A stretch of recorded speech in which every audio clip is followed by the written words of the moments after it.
खरगोन जिले के कसरावद में भारत निर्वाचन आयोग के निर्देश पर 29 तारीख को विधानसभा क्षेत्र 184 कसरावद में मान्यता प्राप्त राजनीतिक दलों के प्रतिनिधियों की एक बैठक आयोजित की गई, जिसके अंदर आयोग की मंशा अनुसार निर्वाचन नामावली में विशेष गहन पुनरीक्षण के संबंध में विस्तृत जानकारियां सभी जनप्रतिनिधियों को दी गई है। आयोग के द्वारा यहां पर 28 और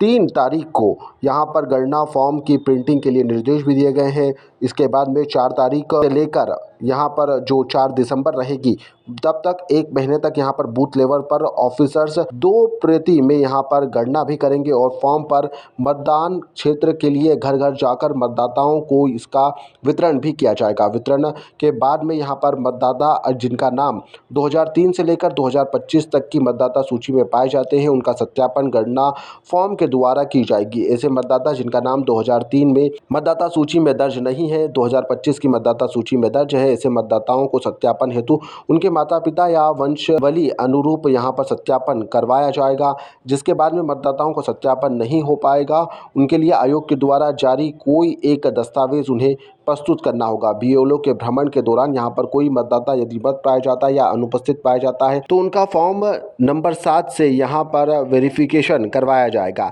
ऐसे मतदाता जिनकी आयु 1 जनवरी 2026 से 18 वर्ष पूर्ण हो रही है और 1 अप्रैल 2026 से 1 जुलाई 2026 या 1 अक्टूबर 2026 को 18 वर्ष पूर्ण होगी, उनकी अग्रिम आवेदन पर यहाँ पर उनके लिए विशेष प्रावधान भी किए गए हैं और सभी को अब इस नए एसआर के तहत यहाँ पर नामावली में उनका नाम भी जोड़ा जाएगा। तो आज हमारी तो हो चुकी है। उसी परिप्रेक्ष्य में चूँकि राज्य के जो मान्यता प्राप्त राजनीतिक दल हैं उनको भी इससे अवगत कराने के निर्देश हैं।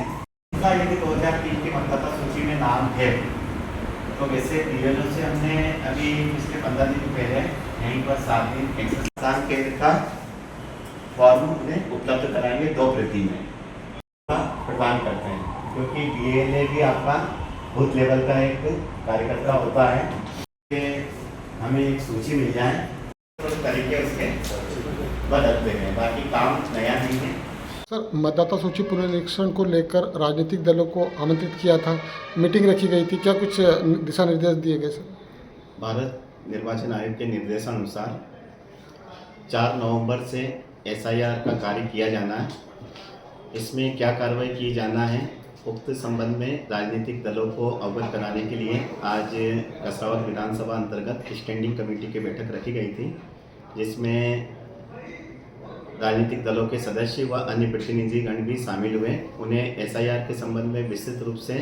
बताया गया है और उनको यह भी अवगत कराया गया है कि सभी राजनीतिक दल मान्यता प्राप्त अपने अपने बीएलए को भी बूथ लेवल पे नियुक्त करें और उसका हम लोग आगामी दिनों में एक ट्रेनिंग भी रख रहे हैं ताकि उन्हें भी एसआईआर के संबंध में व प्रावधानों के संबंध में अवगत कराया जा सके, ताकि आयोग के निर्देशानुसार कोई भी पात्र मतदाता के नाम मतदाता सूची से विलोपित ना हो एवं फर्जी व्यक्ति का नाम भी मतदाता सूची में ना रहे। इसी संबंध में विस्तृत रूप से आज प्रशिक्षण व ट्रेनिंग के रूप में ये कार्यक्रम आयोजित किया गया था और हम लोग इस संबंध में बीएलओ बीएलए को भी प्रशिक्षित कर रहे हैं ताकि ये कार्य हम लोग समय अवधि में पूर्ण कर सकें। सर, बीएलओ को ये भी निर्देश कर रहे हैं कि कोई व्यक्ति किसी का नाम कटवाता है तो पहले परिजन से पूछ ले कि वो यहीं रहता है या बाहर, उसके लिए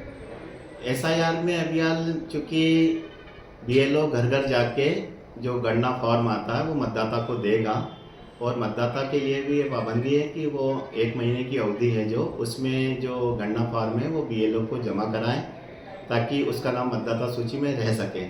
जो अभी आपने प्रश्न उठाया उसमें फॉर्म नंबर 6, 7, 8 है, जो कि हम लोग जब दावे आपत्तियाँ आमंत्रित करेंगे उस समय उक्त कार्रवाई की जाएगी। सर, आम जनता में इसको लेकर काफ़ी भ्रांतियाँ हैं, काफ़ी लोग जो है वो इधर उधर दौड़ भाग कर रहे हैं अपने कागज़ों के लिए, तो सर उन लोगों की जो भ्रांतियों को दूर करने के लिए क्या कुछ किया जा रहा है? कुछ प्रयास? इसमें आयोग के जो निर्देश है वो स्पष्ट है कि जो भी मतदाता है उसके माता पिता दादा दादी वगैरह यदि 2003 की मतदाता सूची में उनके नाम है तो एक आयोग ने लिंक भी प्रोवाइड की है। उसमें जो व्यक्ति है उसके पूर्वज लोग जहाँ भी रहते थे उसको वो डाउनलोड करके उक्त मतदाता सूची से अपने रिलेटिव का नाम उस फॉर्मेट है उसमें दर्ज कर सकता है ताकि वो प्रूफ हो सके कि इसके माता पिता दादा दादी वगैरह उस मतदान केंद्र पे पूर्व में दर्ज थे और वो उन्हीं से रिलेटेड है। तो इसमें राजनीतिक दलों के माध्यम से, आप लोगों के माध्यम से, बीएलए के माध्यम से काफ़ी प्रचार प्रसार भी किया जा रहा है। इसमें जो मतदाता की भ्रांति है उसको पूरी तरीके से दूर किया जाएगा। अनावश्यक रूप से किसी व्यक्ति का नाम नहीं काटा जाएगा। ताज़ा खबरों के लिए सब्सक्राइब करें JSR टाइम्स और साथ ही नोटिफिकेशन पाने के लिए बेल आइकन को दबाएं।